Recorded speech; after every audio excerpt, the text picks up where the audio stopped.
Pilot. Minutes later, the rocket launched as normal, and after a few hours, the spacecraft assembly reached lunar orbit. However, affected by a lunar eclipse, they were unable to contact Earth for 2 hours, forcing them to wait for communication to be restored before landing on the moon. Before long, the landing spacecraft experienced violent shaking, risking the detachment of the connecting mechanism at any moment, with 20 minutes remaining until communication was restored. If the connecting rod detached, damage to the landing module would prevent landing, and even returning to Earth would be impossible. Captain Kong decisively ordered the spacecraft to detach from the rocket ahead of schedule. To their dismay, the main engine of the spacecraft failed to ignite. The pilot could only adjust the spacecraft's attitude by continuous jetting, but ultimately, the spacecraft violently collided with the lunar surface.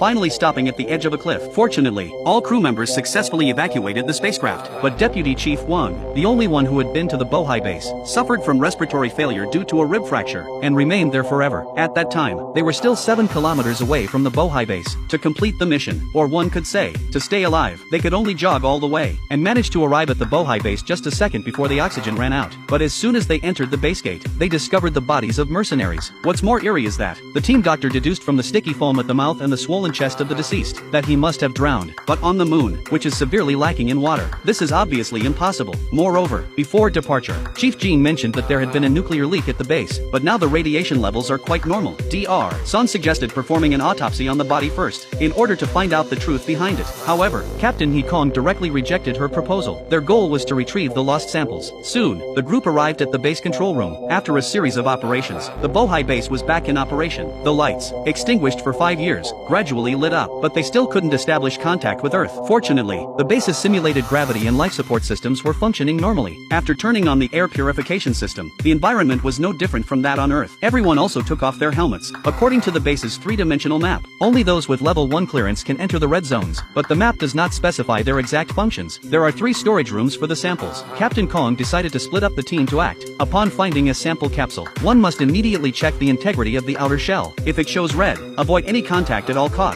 If green, contact Dr. Song for handling. After the teams were divided, Dr. Song approached Shiokan. She had heard that every member of the Bohai base had an implanted positioning chip. She wanted to use the system to locate all the bodies. Clearly, this was a lie. Dr. Song made up to find her sister's body, but Shiokan had already tried before. It's possible that the accident caused the positioning system to be unusable. Under Captain Kong's urging, the 3 teams began to search separately. On the way to storage room No. 3, the new co-pilot kept complaining about Captain Kong's past. He was once a gold medal astronaut for the space agency, but for some unknown reason, he applied for retirement. However, this time, Director Chui promised that as long as he completed the mission, his water card level would be upgraded, but Dr. Song didn't care about that.